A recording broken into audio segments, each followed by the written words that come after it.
പാലക്കാട് വടക്കഞ്ചേരി മുടപ്പല്ലൂരിൽ കനത്ത മഴയെ തുടർന്ന് കരിപ്പാലിപ്പുഴ കരകവിഞ്ഞു. ഇതോടെ കരിപ്പാലി പാലം വെള്ളത്തിനടിയിലായി. പുഴയ്ക്ക് മുറുകരയിലുള്ള സെയിന്റ് ഫ്രാൻസിസ് സ്കൂളിന് അവധി പ്രഖ്യാപിച്ചു.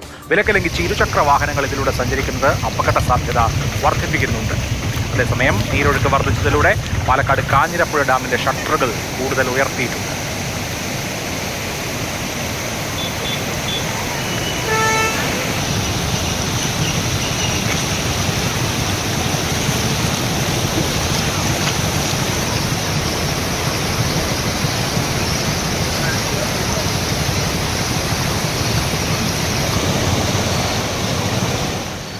ഗോകുൽ VS ആണ് വിവരങ്ങളുമായുള്ളത്. ഗോകുൽ, പാലക്കാട് ഇവിടെ ഇപ്പോൾ കരിപ്പാലിപ്പുഴ കരകവിഞ്ഞതിൻ്റെ ദൃശ്യങ്ങൾ നമുക്ക് അതിൽ കാണാം.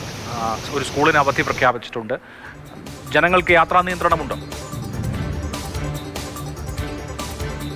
അതായത് ഈ വഴി വാഹനങ്ങൾ കടന്നു പോകരുതെന്നുള്ള നിയന്ത്രണം ഏർപ്പെടുത്തിയിട്ടുണ്ട്. പക്ഷേ പല വാഹനങ്ങളും അത് പാലിക്കുന്നില്ല. ഇരുചക്ര വാഹനങ്ങൾ കടന്നു പോകാൻ ശ്രമിക്കുന്നു. ഈ പാലത്തിൻ്റെ നടുക്ക് വെച്ച് അത് നിന്നു പോവുകയും തുടർന്ന് വളരെ ബുദ്ധിമുട്ടി തന്നെ നാട്ടുകാരൊക്കെ കൂടി വാഹനം തിരികെ കരയിൽ കയറ്റുന്ന സ്ഥിതിയൊക്കെ ഉണ്ടായി. ഇപ്പോൾ നിലവിൽ രണ്ട് കരകളിലുമായി പോലീസ് ഉദ്യോഗസ്ഥർ നിന്ന് ഇവിടെ ഈ വഴി വരുന്ന വാഹനങ്ങൾ തടയുകയാണ്. ഈ പുഴയ്ക്ക് കുറുകെ ഇത്തരത്തിൽ ചെറിയ മഴ പെയ്യുമ്പോൾ തന്നെ കരിപ്പാലിപ്പുഴ കര കവിയുന്ന ഒരു സ്ഥിതിയുണ്ട്. അതുകൊണ്ട് തന്നെ ഈ വഴി പോകുന്നത് മഴക്കാലത്ത് പോകുന്നത് വളരെ അപകടമാണ്. അതുകൊണ്ട് തന്നെ പോലീസ് ഉദ്യോഗസ്ഥരുടെ നേതൃത്വത്തിൽ തന്നെ ഗതാഗതം അവിടെ പൂർണ്ണമായും തടഞ്ഞിട്ടുണ്ട്. ആ പുഴയ്ക്ക് അപ്പുറത്തുള്ള സ്കൂളിനെ അവധി പ്രഖ്യാപിച്ചിട്ടുണ്ട്.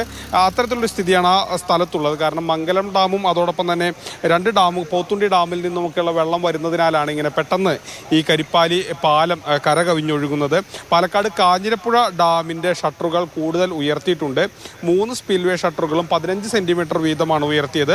ശിരുവാണി ഡാമിൻ്റെ സൂയിസ് ഷട്ടറുകൾ 100 സെൻറ്റിമീറ്ററും ഉയർത്തും. ഉച്ചയ്ക്ക് 2 മണിയോടെയാണ് ഇത് ഉയർത്തുക. പക്ഷേ ആശങ്കപ്പെടേണ്ട ഒരു സാഹചര്യമില്ല. ഈ ജലം നിയന്ത്രിക്കുക എന്നുള്ളതിൻ്റെ ഉദ്ദേശം ആണ് ഇത്തരത്തിൽ ഡാമുകൾ തുറന്ന് അത്തരത്തിൽ വെള്ളം ഒഴുക്കി വിടുന്നത്. പക്ഷേ ഈ ഇരുകരയിലും ഈ ശിരുവാണിപ്പുഴയുടെയൊക്കെ ഇരുകരകളിലുമുള്ളവർ ജാഗ്രത പാലിക്കണമെന്നുള്ളതാണ് അധികൃതർ അറിയിക്കുന്നത്.